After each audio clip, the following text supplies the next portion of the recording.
Bismillahirrahmanirrahim. Assalamualaikum warahmatullahi wabarakatuh.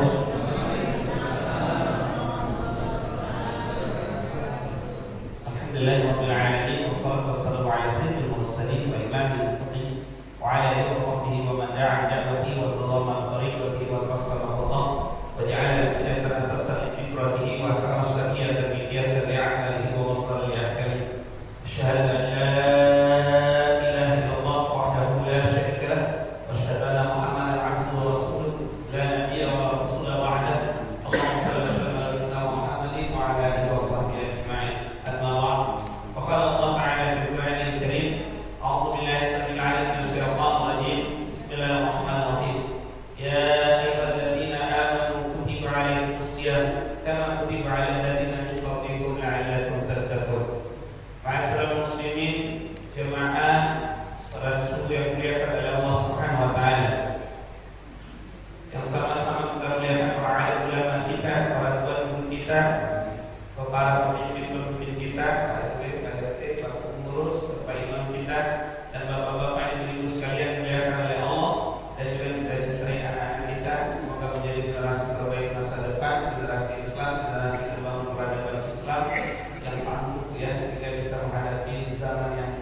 Karena ditunggu Rasul punya jejak, punya apa namanya syariat.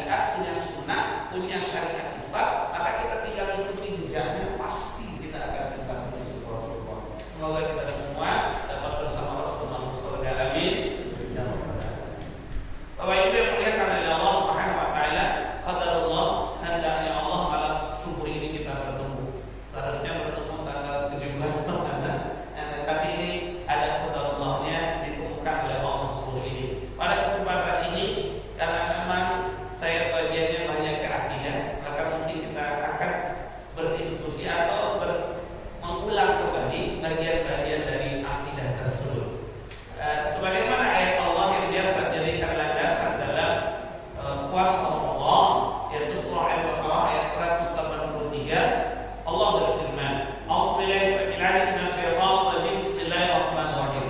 Ya ayyuhalladzina amanu kutiba 'alaikumus shiyam kama kutiba 'alal ladzina min qablikum la'allakum tattaqun." Ya ayyuhalladzina amanu, hai orang yang beriman, diwajibkan atas kamu berpuasa. Kutiba bermakna furidho. Furidho itu artinya fardhu atau wajib, diwajibkan, difardukan atas kamu puasa. Kama kutiba 'alal ladzina min qablikum, sebagaimana orang-orang telah diwajibkan atas kalian sebelum kalian. La'allakum tattaqun, agar kalian menjadi orang-orang yang bertakwa. Maka dalam penjelasan para ulama tentang kalimat ya ayyuhalladzina amanu, ada kata amanu di situ, hai orang-orang yang beriman. Bapak, Ibu, apalagi Ramadan sering baca Al-Qur'an. Di situ selalu kita jumpa kadang-kadang ya ayyuhan nas, kadang-kadang ya ayyuhalladzina amanu. Ujungnya takwa juga, Pak. Seperti ayat Allah surah Al-Baqarah ayat yang berapa itu? Saya lupa. Itu ayat Allah menjelaskan la'allakum tattaqun juga ujungnya. Tapi pangkalnya ya ayyuhan nas. Ya ayyuhan nas, u'budu rabbakum alladzi khalaqakum walladzina min qablikum la'allakum tattaqun. Tapi pangkalnya Allah mulai ya ayyuhan nas, hai sekalian manusia. Tapi kalau pas kaitan puasa, Allah tidak awali dengan sekalian manusia, tapi Allah awali dengan kalimat ya ayyuhan ladzina amanu, hai orang-orang yang beriman. Dalam hal ini ada dua makna dalam penjelasan tafsirnya, Pak. Yang pertama, ya ayyuhalladzina amanu, kekhususan panggilan kepada orang yang beriman ini dua makna. Yang pertama, ya ayyuhalladzina amanu, hai orang yang beriman. Jadi yang dipanggil imannya. Kalau saya namanya Usman, kalau dipanggil Usman itu yang dipanggil sayanya. Tapi kalau yang dipanggil iman itu bukan saya, tapi iman yang ada dalam diri saya. Kalau iman yang dipanggil berarti yang menjawab bukan saya, tapi iman saya. Itu yang bisa dipahami, tak?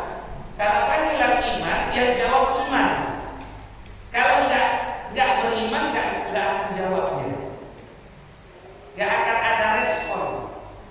Nggak akan ada getaran. Di ayat lain jelaskan orang beriman itu memang begitu, Pak. Alladzina idza dzukirallah wajilat qulubuhum. Orang-orang yang beriman itu apabila disebutkan nama Allah, wajilat qulubuhum, bergetar. Ada getaran. Kalau ada orang beriman dipanggil oleh Allah dengan ayat tentang iman banyak sekali. Ya ayyuhalladzina amanu aqimis shalah. Ya ayyuhalladzina amanu kutiba 'alaikumus shiyam. Ya ayyuhalladzina amanu kutiba 'alaikumul qisas. Ya ayyuhalladzina amanu udkhulu fis-silmi kafah. Ya ayyuhalladzina amanu kutiba 'alaikumul qital. Hai orang beriman, hai orang beriman. Bukan orang Islam yang dipanggil, khusus iman. Nah, yang nyambut adalah keimanannya.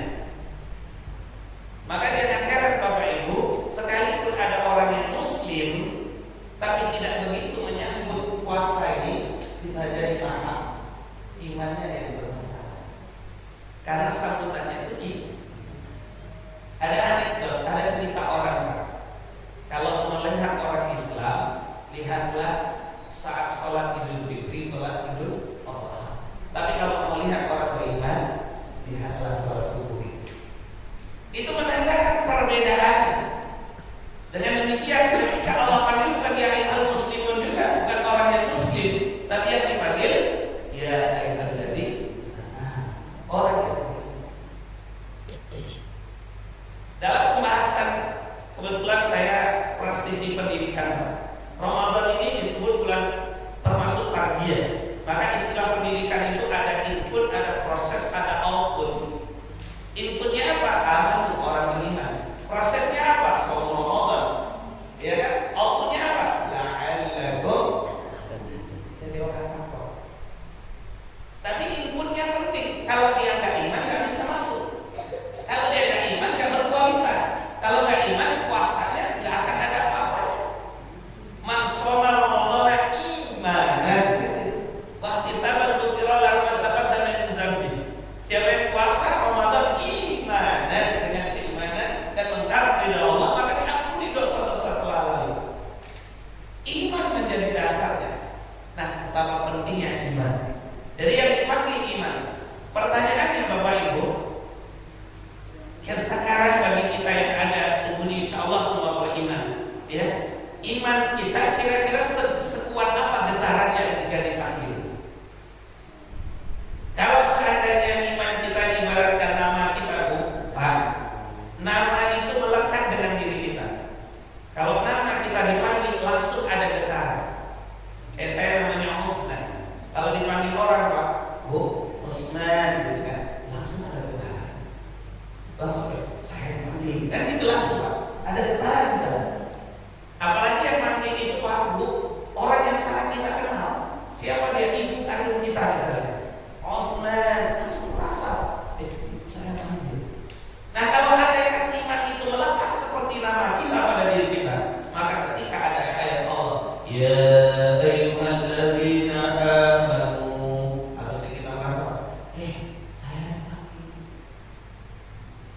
Dan ada getaran, alladzina idza dzukirallah wajilat qulubuhum wa idza tuliyat alaihim ayatun zadatuhum imanan. Kalau dibacakan ayat Allah, zadatuhum imanan. Bertambah iman.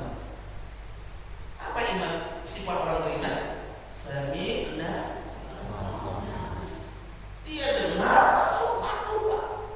Meningkat imannya berarti kualitas patuhnya meningkat. Makanya orang beriman dia akan ada rasa. Hai orang beriman, ya saya ya Allah yang beriman itu ada apa ya Allah? Kutiba alaikumusiyam sami'na.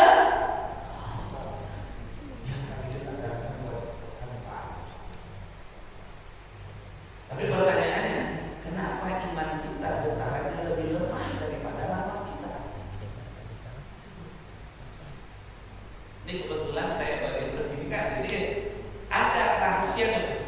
Padahal iman dengan nama mana duluan yang masuk? Mana duluan yang bersemayam dalam jiwa kita? Nama kita atau iman dulu? Iman.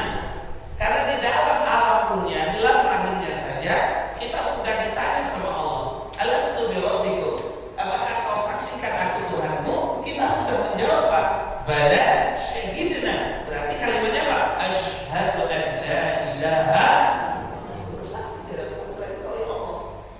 Berarti sebelum lahir kita iman sudah masuk.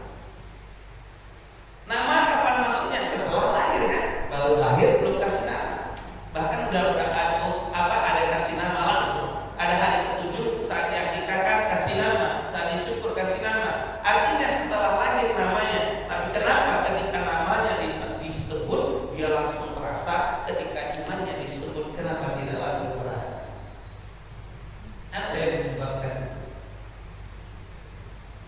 Ternyata Bapak Ibu, kenapa nama kita terasa betul? Karena nama kita sering dipanggil. Ya kan, baru kecil dipanggil sama ibunya, belum tahu lagi, belum kenal lagi, bahkan dipanggil namanya bisa Osman, Osman, kata bapaknya, Osman ini abi, Osman ini ayah, Osman, kan gitu Pak ya. Ibunya bilang, siapa nama panggil terus. Hari-hari anaknya dipanggil, si Anu dipanggil Osman, Osman dipanggil hari-hari. Hari-hari dipanggil. Pertanyaannya, iman anak kita hari-hari dipanggil nggak? Iman anak kita hari-hari disentuh nggak? Iman anak kita hari-hari dilatih nggak dari mulai kecil sampai dia dewasa? Ketika dengar azan kita bilang, nah Allah manggil kita. Ketika kita dia mau makan, nah makan itu menurut Allah syariat Islam begini, menurut Rasulullah begini. Imannya dipanggil. Makan dulu kata Rasulullah. Ya kan, bukan sekedar suruh duduk, nggak ada dikaitkan imannya. Kaitkan imannya.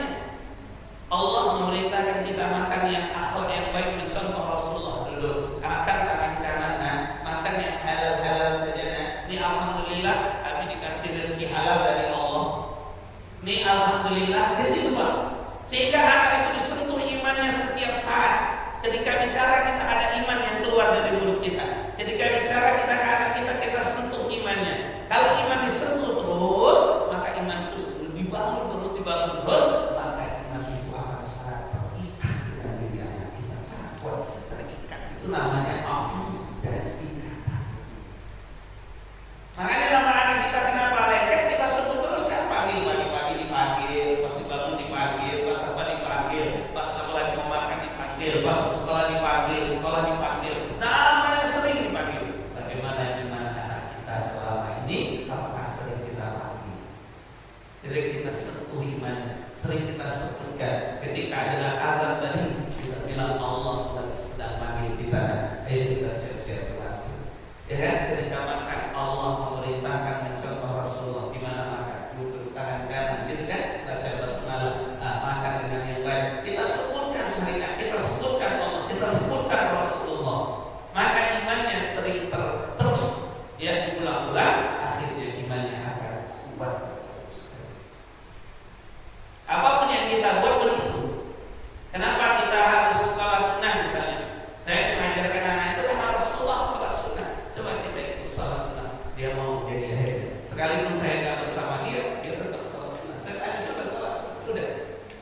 Kenapa kita sholat tahajud? Karena Rasulullah mencontohkan kepada kita sholat tahajud. Kenapa sekarang ini kita puasa Ramadan? Karena Allah memerintahkan kita puasa Ramadan. Rasulullah mencontohkan kita puasa Ramadan. Disebutkan imannya. Kenapa kita sahur? Karena Allah mengatakan melalui lidah Rasulullah at-tasahhurul barakah. Sahur itu penuh dengan keberkahan. Ayo kita sahur. Kenapa? Terus setiap kali itu ada Allah, ada Rasul, ada syariat, ada iman yang dipancing terus Pak. Sehingga imannya hari-hari makin kuat, makin Bapak Ibu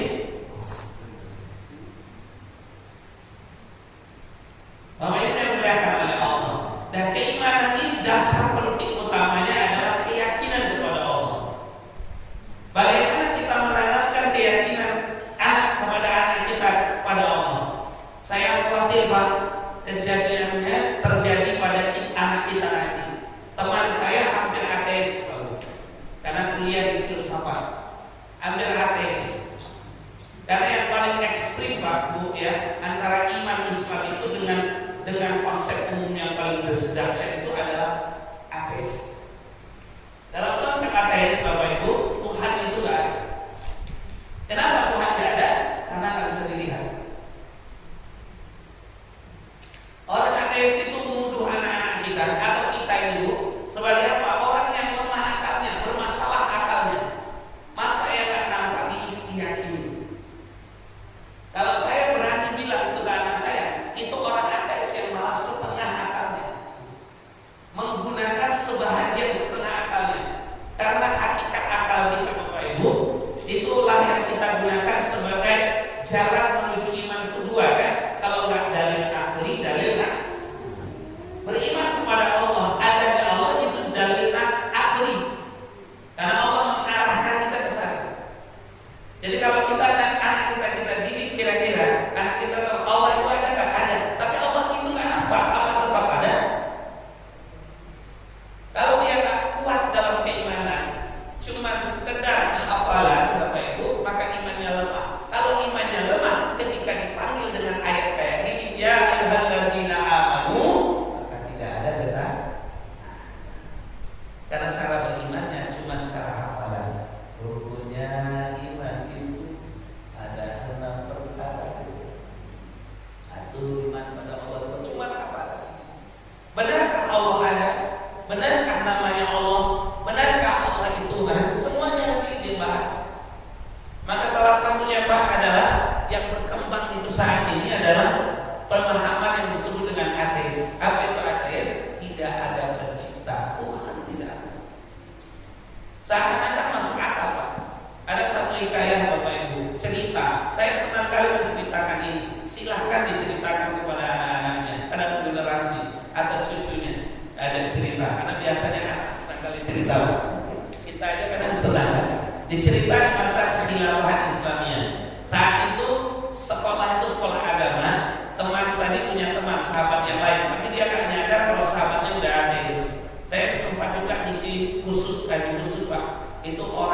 juta dinamakan, terus kuliah dia di Jepang, sampai di Jepang akhirnya dia ateis. Setelah itu berubah lagi Islam, masuk datang lagi Pekanbaru, ketemu saya, diskusi saya, terus dia ngaji lagi, khusus belajar lagi. Sampai ateis gitu kalau udah sampai ke sana itu. Ada yang ateis. Nah, saya cerita, ada satu cerita di masa khilafah itu, yang mereka itu tidak, kalau orang ateis ini Pak, sebelum ke situ orang ateis ini kalau tidak nampak oleh mata apa itu tidak yakin. Kalau dalam Islam itu ternyata akal itu bisa berpikir dengan dua cara. Yang pertama cara langsung, yang kedua cara tidak langsung. Cara langsung itu adalah langsung kita lihat Pak. Contohnya ini Pak, mic di tangan saya. Yakin nggak Bapak Ibu ada mic di tangan saya? 100% yakin? Nah, ini cara langsung namanya. Kenapa yakin? Ada nampak, saya lihat bendanya, saya dengar, saya tahu, saya lihat, itu namanya langsung namanya Pak. Ada yang cara tidak langsung. Sekarang saya tanya Bapak, yakin nggak ada yang membuat mic di tangan saya? Yakin? 100% Pak Bu? Pernah lihat orangnya? Tidak. Pernah lihat cara buatnya? Kok yakin? Adanya mic pasti ada ya. Itu konsepnya Pak. Dua cara ini 100% benar. Prosesnya proses akal. Yakin ada manusia Pak? Kita semua manusia yakin. Ini namanya cara langsung Pak. Bisa dilihat, bisa dirasa, bisa diraba semua. Ada cara tidak langsung apa? Yakin ada Allah, pencipta manusia. Pernah lihat Allah? Pernah cara Allah buat manusia? Kok yakin ada Allah? Adanya manusia, pasti adanya Allah. Adanya mic, pasti ada yang ciptakan. Gak mungkin ada mic-nya kalau gak ada yang buat ya kan? Gak mungkin ada manusia kalau gak ada yang buat. Sederhana Pak. Tapi orang ateis gak begitu. Lalu datang dalam cerita tadi, dia datang ke sekolah, sampai di sekolah itu, lalu biasanya kan Pak, ruangan sekolah ada meja, ya Bu ya, belakangnya ada papan tulis, kan ada guru depannya. Dia tanya sama muridnya, cara ngajarnya sepertinya logika, luar biasa bagusnya, interaktifnya bagus. Dia bilang, tanya sama murid, anak-anak sekalian, nampak papan tulis? Nampak, karena papan tulis nampak berarti papan tulis ada. Nampak meja nampak, karena meja nampak berarti meja ada. Nampak saya oh nampak, besar kali depan sampai ketawa anak ya kan? Nampak, karena saya nampak berarti saya ada. Nampak Tuhan tidak nampak, karena Tuhan tidak nampak berarti Tuhan tidak ada. Langsung terdiam anak-anak itu. Untung ada yang pintar di belakang. Itu kejadian. Dan Pak Guru boleh saya tanya ke teman-teman? Boleh. Wahai teman-teman, nampak akal Pak Guru kita? Nggak nampak, berarti akalnya nggak ada.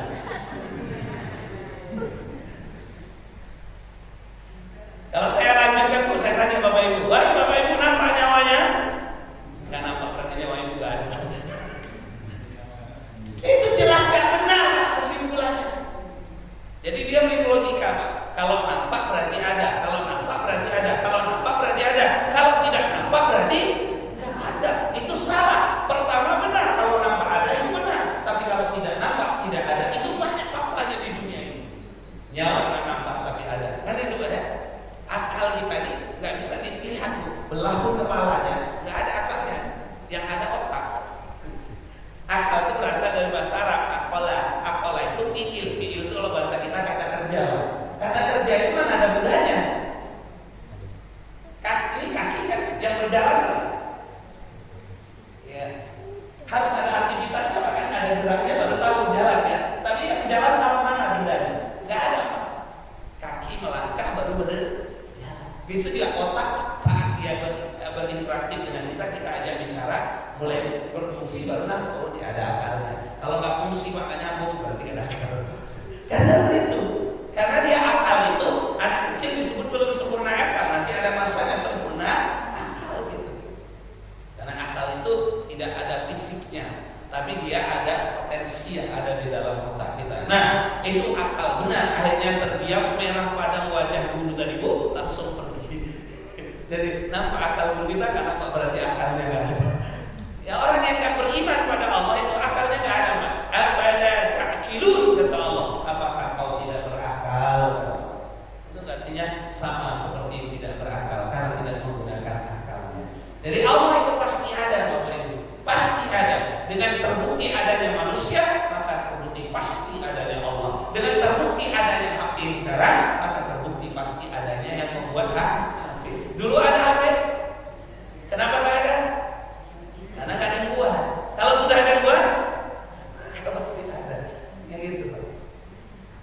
Dan kita yakinkan pada anak kita adanya kamu bukti adanya Allah.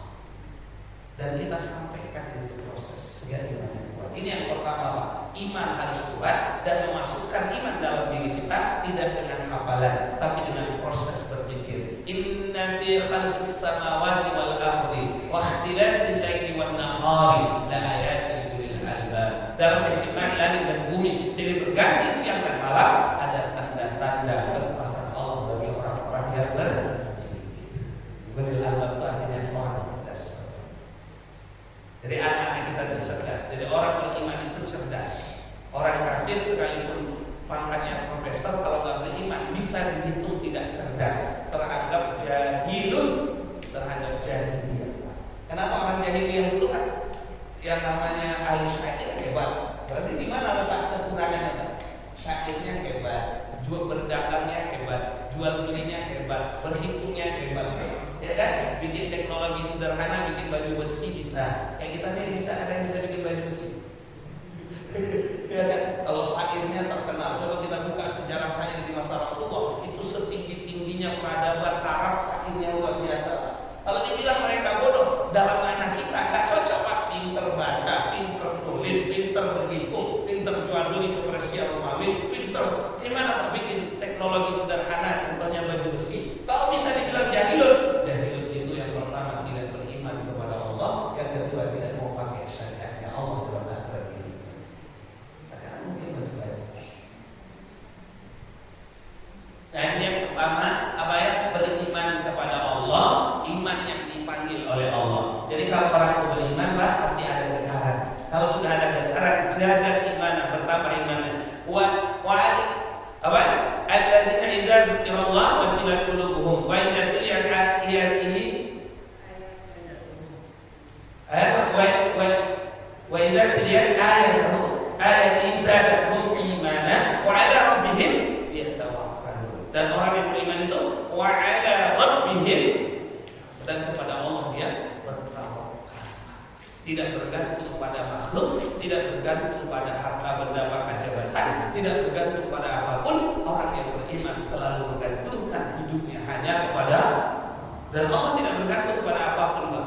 Contohnya begini, Pak. Ini kalau mau jelaskan ke anak-anak, HP ini ya kan ada karena ada yang membuatnya. Kalau nggak ada yang buat, nggak ada HP. Berarti HP ini bergantung kepada yang membuatnya. Tapi manusia yang membuat bergantung kepada HP. Tidak. Yang membuat menciptakan tidak pernah bergantung kepada ciptaannya.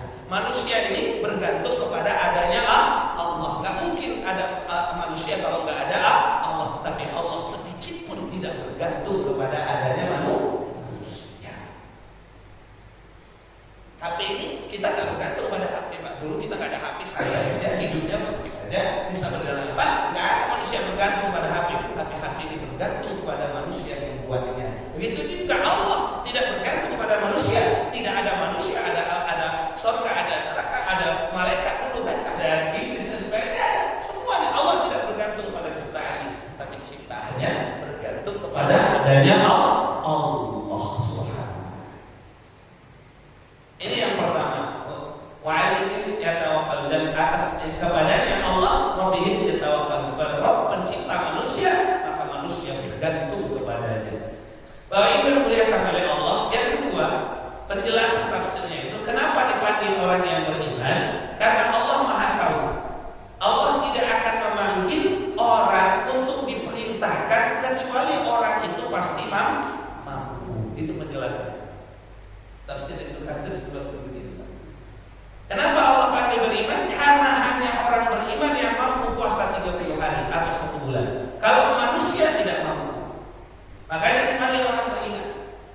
Sebagai contoh Bapak Ibu, ini kita sudah masuk Ramadan. Bentar lagi kita masuk Idul Fitri. Ternyata rumah kita gentengnya bocor. Pertanyaan saya, kita siapkan uang, kita mau suruh orang untuk perbaiki genteng kita. Kita siapkan uang agar kita bayar dia. Ya kan begitu kan? Kita siapkan, Pak. Lalu kita, pertanyaan saya kepada Bapak Ibu sekalian, yang kita panggil siapa? Apakah semua orang atau khusus tukang genteng? Perbaiki genteng, kan itu. Gak semua orang kita panggil. Kenapa gak semua orang? Karena perintah yang ingin kita perintahkan adalah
gentengnya bagus, yang dipanggil sekedar ahli tukang genteng atau yang betul-betul ahli?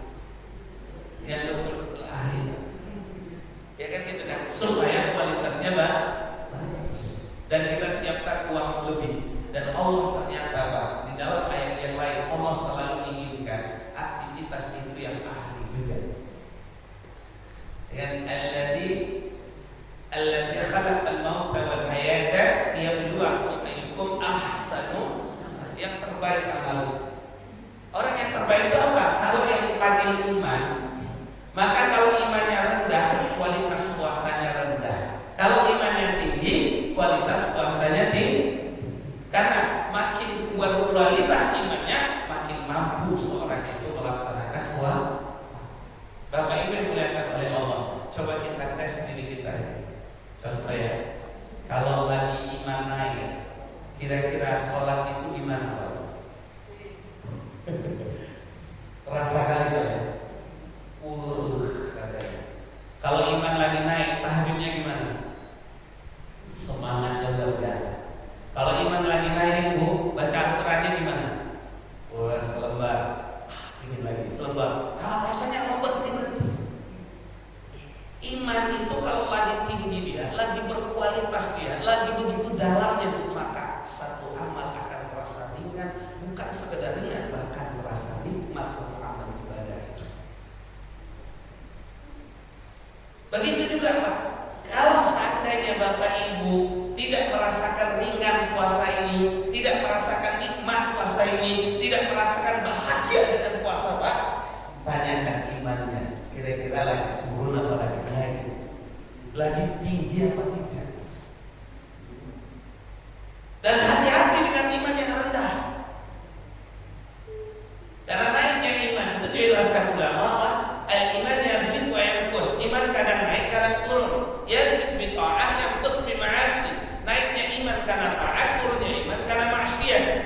Ada naiknya begini Pak, datar begini, kurvanya datar, naik turun, naik turun, naik turun, naik turun, sama. Naiknya segitu, turunnya segitu, naiknya segitu, turunnya segitu. Jadi sepanjang tahun tidak pernah berubah iman. Puasa naik, pas selesai puasa turun drastis. Terus sudah tunggu puasa lagi, nggak ada perubahan. Ceramah setiap malam, maaf. Subuh juga iya, tapi pada pribadi nggak ada perubahan. Tahun lalu sama aja dengan tahun ini. Hati-hati. Itu kalau begitu merugi. Kenapa? Umur udah berkurang kan gitu kan, fasilitas berkurang ya kan, kualitas fisik berkurang, tapi nikmat iman tidak karena naik turun datang terus. Apalagi yang paling bahaya, naiknya tidak tinggi, turunnya terlalu bawah. Contohnya begini, naik turun, naik turun, naik turun, naik turun, lebih banyak turunnya. Itu makin ke bawah. Yang kayak ini bisa bahaya itu. Penyebabnya apa? Satu, cuma lalai kata Allah. Walaqad zara'na li jahannama katsiran minal jinni wal ins lahum qulubun la yafqahuna biha wa lahum a'yunun la yubsiruna biha wa lahum azanun la yasma'una biha ulaika kal an'am bal hum adall ulaika humul ghafilun. Sungguh yang paling banyak masuk neraka jahanam adalah golongan jin dan manusia. Dia punya hati tapi tidak berpikir dengannya, punya mata tidak melihat dengannya, punya telinga tidak mendengar. Maksudnya apa? Punya hati tidak beriman, tidak taat, tidak patuh pada Allah, tidak menjaga imannya, tidak jatuh syirik, tidak jatuh munafik, khianat, dengki dan sebagainya. Punya mata tidak melihat tanda kebesaran Allah, tidak punya telinga tidak mendengar ayat-ayat Allah, syariat Allah, tidak didengar, tidak ditaati. Maka mereka itu ulaika kal an'am. Mereka itu bagaikan binatang ternak kata Allah. Balhum adall, bahkan lebih buruk dari binatang ternak. Ulaika humul ghafilun.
itu mana?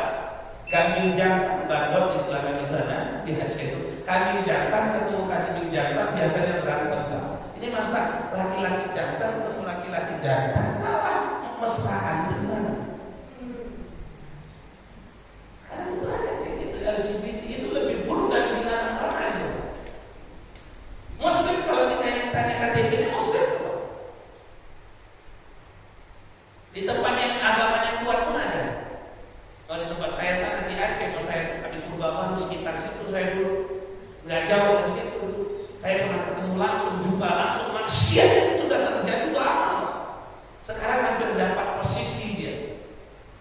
Nanti di undang-undang makin banyak ya karena proses demokrasi, suara terbanyak jadi suara Tuhan. Yang namanya suara terbanyak jadi Tuhan. Karena dia banyak punya suara, maka kalau harus ditegakkan. Tuhan pun jangan bisa ada. Pas oleh Fox Day, suara rakyat, suara Tuhan. Itu kan syirik. Suara rakyat kok Tuhan kan? Tergantung cuma Allah saja. Kalau suara rakyat banyak Tuhan yang boleh. Nama syirik kalau masih Islam buat Tuhan ada syirik. Kayaknya itu yang terjadi karena dia dapat posisi, dapat dukungan, dapat apa nanti akhirnya di luar negeri sana sudah legal.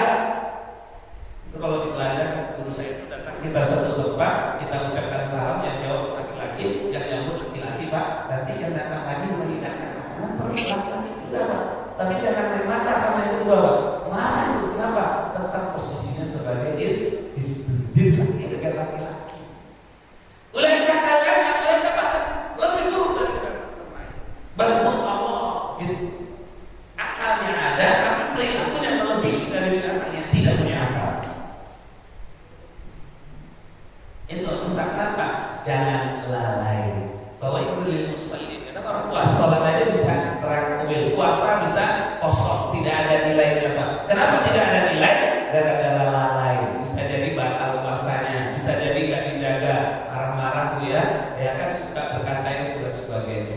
Maka ini yang kedua, orang yang beriman adalah orang yang keduanya Pak, orang yang beriman saja yang mampu melaksanakan puasa.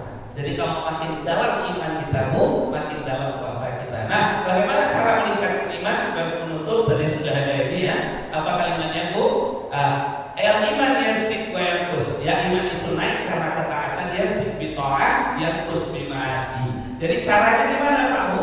Untuk meningkatkan iman adalah taat. Taat ada dua, taat perintah, taat larangan. Taat perintah dilaksanakan, taat larangan ditinggalkan.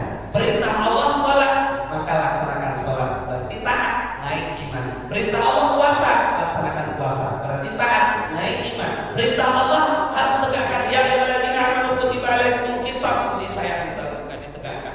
Hai orang beriman wajib tegakkan qisas, harusnya taat, akan naik imannya secara negaranya Pak ya kan? Ya ayyuhalladzina amanu dukhulu fis silmi kafah, hai orang beriman wajib Islam kafah, naik imannya kalau taat. Yang kedua, taat larangan ditinggalkan.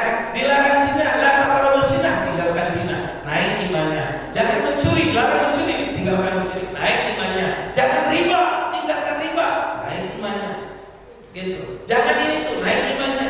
Maka sebaliknya Bapak Ibu, kalau ada perintah ditinggalkan itu maksiat, turun imannya. Perintah salat nggak salat, maksiat, turun imannya. Perintah puasa nggak puasa, maksiat, turun imannya. Perintah nutup aurat ibu nggak nutup aurat, turun imannya. Perintah larangan berarti maksiat apa? Ketika dilarang malah dilaksanakan. Dilarang kita itu berzinah malah zina, turun imannya. Dilarang riba malah riba, turun imannya.